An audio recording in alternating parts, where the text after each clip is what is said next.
네, 하나님 말씀 봉독하겠습니다. 함께 은혜 받으실 생명 양식은 열왕기하 2장 1절에서 2절 말씀입니다.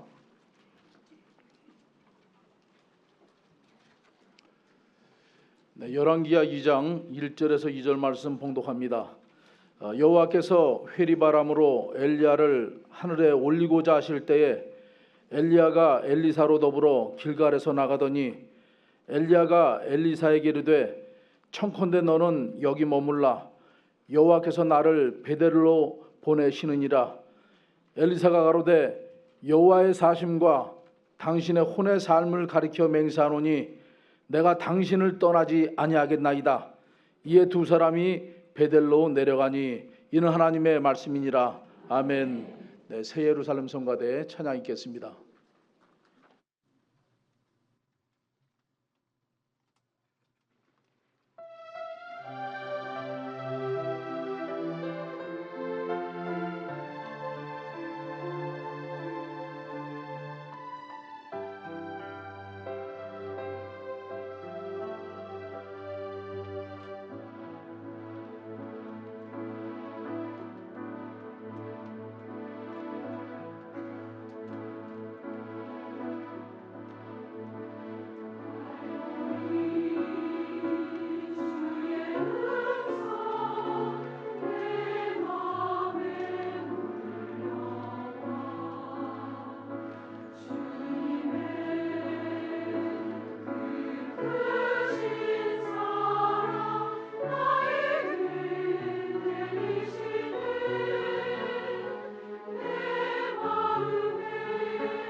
네, 감사합니다. 우리 새예루살렘 성가대 우리 가슴에 큰 위엄을 아버지의 위엄을 알려주시는 아름다운 찬양이었습니다. 그 미국에 우리가 아는 교회가 있는데 거기도 목사님과 성도들이 교회 밖으로 나가게 됐죠. 그래서 몇 달 동안 그 미국의 공원에서 길거리에서 예배를 드렸어요. 미국은 이렇게 새로 갑자기 예배드리는 장소를 얻는 게 굉장히 어려워요. 그래서 몇 달 동안 비를 맞아가며 또 눈을 맞아가면서 그 공원에서 예배를 드렸거든요. 근데 우리는 한 번도 그런 일이 없이 이렇게 건물 안에서 예배드릴 수 있다는 것 자체가 얼마나 참 감사한 일인지. 그래서 여러분들이 조금 불편하시고 부족한 것이 있다 할지라도 하나님 앞에 큰 감사를 올리시기를 소망합니다. 오늘은 사순절 22일이 지나고 이제 23일째를 우리가 준비하는 날입니다. 저는 오늘 끝날에 변화의 복을 받을 자라는 제목으로 하나님의 말씀을 전가하도록 하겠습니다. 열왕기하 2장 11절 말씀 보면 엘리야는 하늘로 승천을 하였습니다. 죽지 않고 신령한 몸으로 변화되어 산채로 하늘로 올라갔죠. 회리바람을 타고 하늘로 승천하더라. 분명히 성경은 말씀을 하고 있습니다. 이 엘리야는 변화되는 순간까지 엘리사와 함께 4가지의 장소를 거쳐갔습니다. 첫 번째 장소가 길갈이죠. 열왕기하 2장 1절 말씀 보니까 길갈에서 나가더니 첫 번째 장소는 길갈입니다. 두 번째 장소는 베델이죠. 열왕기하 2장 2절 말씀 보니까 하나님께서 나를 베델로 보내신다라고 고백하고 있습니다. 세 번째 장소는 여리고입니다. 열왕기하 2장 4절 말씀 보니까 여리고로 보내시느니라 말씀하고 있습니다. 마지막 네 번째 장소는 요단강이죠. 열왕기하 2장 6절 말씀 보니까 요단으로 보내시느니라. 이렇게 엘리야는 변화될 때까지 길갈, 베델, 여리고, 요단 4가지의 장소를 거쳐갔습니다. 저는 오늘 이 4가지 장소에 담겨있는 하나님의 구속사적인 의미를 몇 주에 걸쳐서 은혜를 나누도록 하겠습니다. 첫째로 왜 엘리야는 4가지 장소를 거쳐갔을까요? 첫째로 표면적으로 볼 때 엘리야 선지자는 승천하기 전에 선지자 학교를 거쳐간 것입니다. 길갈은 엘리야가 하늘로 승천하기 위하여 첫 번째로 출발한 장소죠. 열왕기하 2장 1절에 기록되어 있습니다. 그리고 두 번째 어디로 갔습니까? 베델로 갔죠. 근데 베델은 선지자 학교가 있었어요. 이 선지자 학교는 오늘날로 말하면 신학교입니다.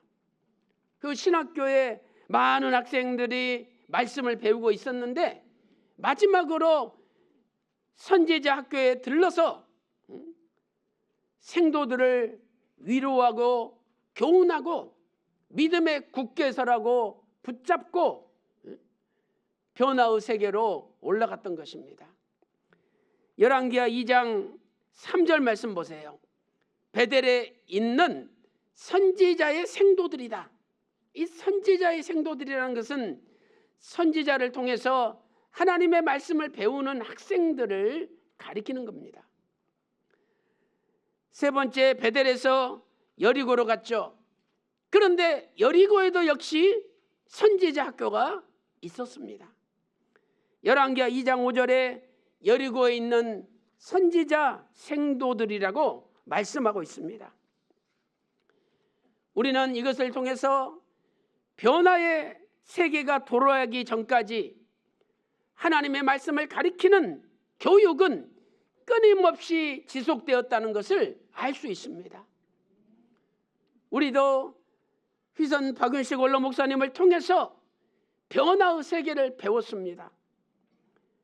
우리는 우리 인생의 최대 목표는 우리가 죽지 않고 신령한 몸으로 변화되어 하나님 나라에 들어가는 것을 다 고대하고 소망하고 있습니다.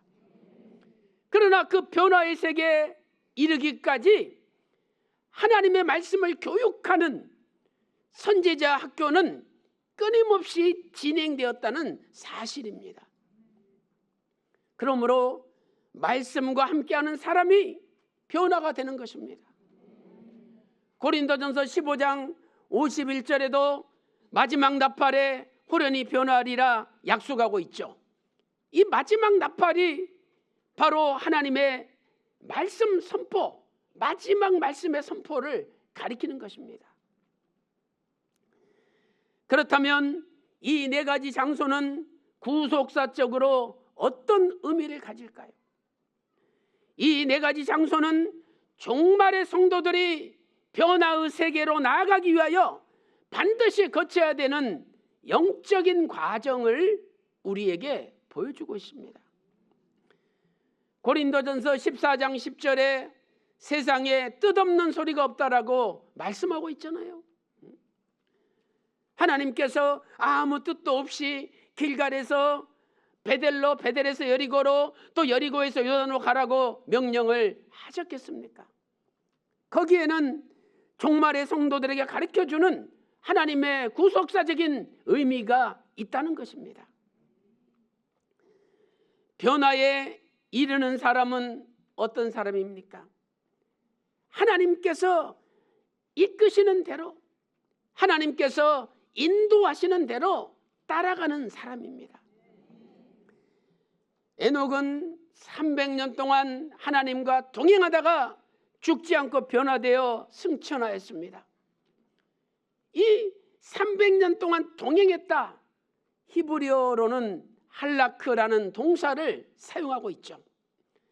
창세기 5장 22절에 300년을 하나님과 동행하며, 이 동행하면은 할라크라는 히브리어입니다. 그런데 놀랍게도 열왕기하 2장 1절부터 11절까지 엘리야가 변화되는 모든 과정을 볼 때 할라크라는 동사가 집중적으로 등장하고 있습니다. 열왕기하 2장 1절에 나가더니 히브리어 할라크입니다. 2장 6절에 행하니라 히브리어로 할라크입니다. 2장 7절에 가서 역시 히브리어로 할라크입니다. 또 열왕기하 2장 11절에 행하며 히브리어로 할라크죠. 그런데 히브리 원문을 보면 열왕기하 2장 11절에는 할라크라는 동사가 연속적으로 2번이나 나오고 있습니다. 이처럼 변화에 이르는 길은 하나님께서 인도하시는 대로, 이끄시는 대로 순종하며 따라가는 길이라는 것을 우리에게 알려주는 것입니다. 사랑하는 성도 여러분, 우리도 변화의 세계를 소망한다면 에녹처럼, 엘리야처럼 하나님께서 이끄시는 대로 말 없이 순종하며 따라감으로 에녹과 같은, 엘리야와 같은 변화의 복을 받는 저와 여러분이 다 되시기를 주님의 이름으로 축원합니다. 큰 두 번째, 종말의 성도는 영적으로 길갈에서 베델로 나아가야 합니다. 첫째로 성경을 볼 때 길갈이라는 지명이 여러 군데 나옵니다. 다 다른 장소예요. 그 중에서도 가장 유명한 길갈 장소가 2군데가 있습니다. 첫 번째는 이스라엘 백성들이 출애굽에서 40년 광야 생활을 마치고 요단강을 건너서 가나안 땅에 들어갔죠. 그 가나안 땅에 들어가서 요단강 건너자마자 처음으로 진을 친 장소가 길갈입니다. 여호수아 4장 19절에 기록되어 있습니다. 주전 1406년 1월 10일에 요단강을 건넜습니다. 가나안에 들어가서 길갈에 진을 쳤습니다. 이곳은 요단강에서 가까운 곳에 있는 장소인 것입니다. 요단강에서 8km 정도 떨어진 곳에 이 길갈이 위치하고 있습니다. 두 번째 유명한 길갈은 베델에서 북서쪽으로 12km 떨어진 곳입니다. 이곳은 에브라임 산지에 속해 있는 길갈입니다. 이 길갈은요, 해발 790m 높은 고지에 있습니다. 그래서 거기에서 저 베델로 내려가게 돼 있는 거죠. 그렇다면 히브리어 길갈은 무슨 뜻일까요? 요단강 근처에 있는 길갈이든 에브라임 산지에 있는 길갈이든 히브리 원어는 똑같습니다. 그 뜻은 뭐냐? 바퀴, 수레바퀴라는 뜻입니다. 히브리어 갈랄이라는 단어에서 유래가 됐는데, 이 갈랄은 구르다, 굴러 떨어지다, 이런 뜻입니다. 우리 나라에서 1988년 처음으로 올림픽을 개최할 때 그 꼬마 하나가 이 동그란 굴렁쇠 가지고 막 굴렸잖아요. 그 굴러가다, 이게 갈랄이란 뜻이고, 거기서 바퀴라는 길갈이 유래가 된 거예요. 그러므로 우리가 변화의 복을 받기 위해서는 하나님께서 굴리시는 대로 잘 굴러가야 된다는 거예요. 하나님이 어디로 굴리시든지 간에 그리 가야 된다는 거예요. 덕혜로 굴리시면 덕혜로 갔다가, 오정동으로 굴리시면 오정동으로 왔다가, 하나님 굴리신 대로 가야 됩니다. 아우, 나는 거기 멀어서 못 굴러가겠다고, 그분은 변화의 복을 받을 수 없는 거예요. 엉뚱한 방향으로 굴러가서는 안 됩니다. 또 굴러가다가 아유 힘들다고 멈춰서도 안 됩니다. 하나님께서 굴리시는 대로 잘 굴러가는 사람이 변화의 주인공이 되는 것입니다. 이렇게 하나님이 잘 굴려서 도착해 보니까 베델이에요. 그 베델은 하나님의 집이라는 뜻이잖아요. 하나님이 굴리시는 대로 잘 도착한 분이 하나님의 집, 거룩한 성전이 되는 것입니다. 엘리야와 엘리사는 길갈에서 베델로 나아갔습니다. 열왕기하 2장 2절 말씀 보니까 나를 베델로 보내시느니라. 그리고 두 사람이 베델로 내려갔죠. 히브리어로 베트엘, 하나님의 집입니다. 예수 그리스도를 믿음으로 성령님께서 내주하시는 모든 성도는 하나님의 집이 됩니다. 오늘 저와 여러분도 모두가 하나님의 집입니다. 고린도전서 3장 9절 말씀 보니까 너희는 하나님의 밭이요 하나님의 집이라고 선언하고 있습니다. 하나님의 집이라는 것은 무슨 뜻입니까? 우리가 하나님의 집이라는 것은 하나님께서 우리의 주인이 되시고 우리의 통치자가 되시고 우리를 다스리는 분이 된다는 뜻입니다. 만약 집이 내 집이라면 저거 내 집이야? 내 집이라 그러잖아요. 그러나 주인이 하나님이실 때는 하나님의 집이야. 그렇게 이야기하지 않습니까? 고린도전서 6장 19절 말씀 보세요. 너희 몸은 너희가 하나님께로부터 받은 바 너희 가운데 계신 성령의 전인 줄을 알지 못하느냐? 너희는 너희 것이 아니라, 너희 것이 아니라 얼마나 위대한 말씀입니까? 우리는 우리 것이 아니라는 거예요. 이사야 43장 1절 말씀 보세요. 야곱아, 너를 창조하신 여호와께서 이제 말씀하시니라. 너를 조성하신 자가 이제 말씀하시니라. 너는 두려워 말라. 내가 너를 구속하였고 너를 지명하여 불렀나니 너는 내 것이라. 응? 우리 모두가 다 하나님의 것이라는 거예요. 그렇다면 여러분의 시계도 하나님의 것이고, 여러분이 입고 있는 옷도 하나님의 것이고, 여러분이 타고 있는 자동차도 하나님의 것이고, 저와 여러분이 살고 있는 집도 하나님의 것이라는 거예요. 그러나 우리는 입으로는 하나님의 집이라고 고백하면서 물건은 다 내 거라고 고백합니다.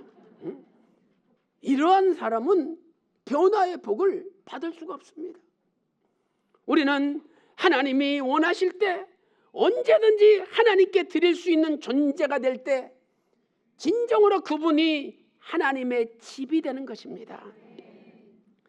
사랑하는 성도 여러분, 하나님의 집은 첫째로 하나님께서 다스리시고, 두 번째로 하나님께서 통치하시고, 세 번째로 하나님께서 주장하시는 집이 하나님의 집입니다.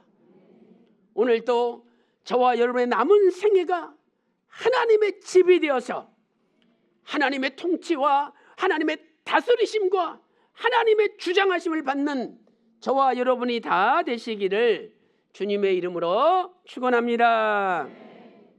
결론적으로 우리는 하늘로 올라가는 변화를 받기 위하여 항상 내려가는 삶을 살아야 됩니다. 열왕기하 2장 2절에 내려가니 히브리어 야라드죠.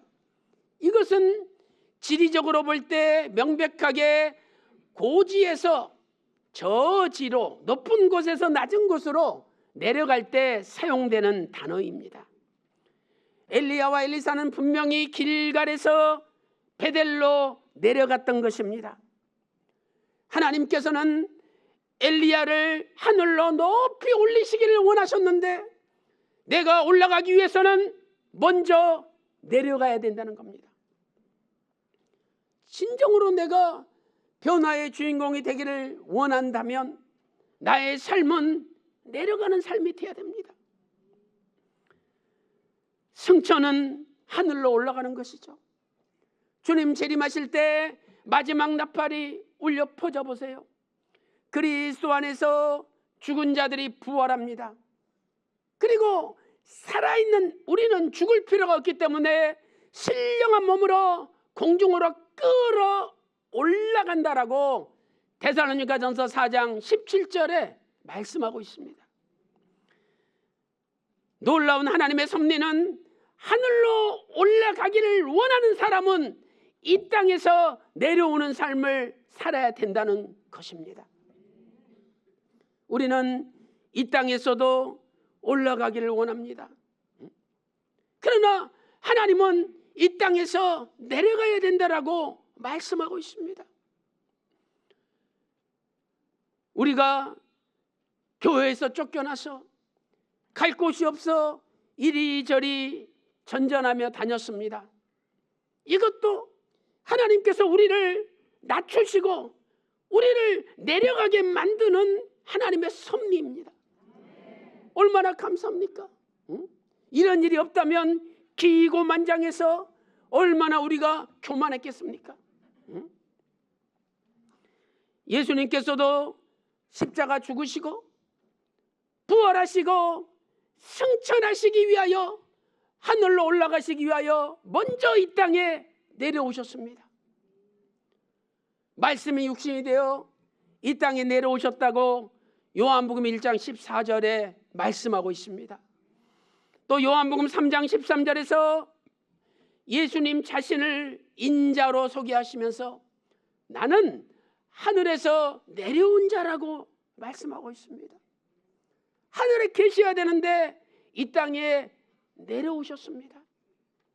빌립보서 2장 6절부터 8절 말씀 보니까 자기를 비워 종의 형체를 가져 사람들과 같이 되었고 사람의 모양으로 나타나셨음에 자기를 낮추시고 죽기까지 복종하셨다라고 말씀하고 있습니다. 이 모든 단어들을 보세요. 자기를 비웠다, 종의 형체를 가졌다, 사람들과 같이 되었다, 사람의 모양으로 나타나셨다, 낮추셨다, 죽기까지 복종하셨다. 이 모든 단어는요, 내려감을 뜻합니다. 내가 명색이 누군데 나한테 이런 일을 시키느냐? 그분은요, 아직 내려오지 못한 분입니다. 원로 목사님께서는 우리 평강제일교회 대운동장 밑에 큰 하수구가 흘러가고 있잖아요. 거기를 직접 내려가셨습니다. 그래가지고 그 교회를 인수했을 때 하수구 위가 콩고리 친 게 다 떨어져가지고 흙이 막 쌓여 있고 이걸 발견하셨어요. 그래가지고 그 깊은 구석까지 공고리를 다 날라가지고 다 떼웠지 않습니까? 그러니까 비가 와도 교회가 안전한 거예요. 원로 목사님께서 그렇게 밑바닥까지 내려가셨다는 거, 그 우리도 그 길을 본받고 그 길을 걸어야죠. 내가 명색이 목사인데, 장로인데, 권사인데 시금망적에 나한테 이런 일을 시킨다고? 그 말이 됩니까? 하나님 앞에 시금망적인 게 어디 있습니까? 하나님 앞에는요, 절대 순종, 절대 순종밖에 없습니다. 오늘도 진정으로 변화를 원하신다면 나를 낮추고 나의 모든 것을 내려놓고 나를 비우는 가운데 예수님께서 걸어가신 내려가는 삶을 살아 마지막 때 변화의 주인공으로 쓰임받는 저와 여러분이 다 되시기를 주님의 이름으로 축원합니다.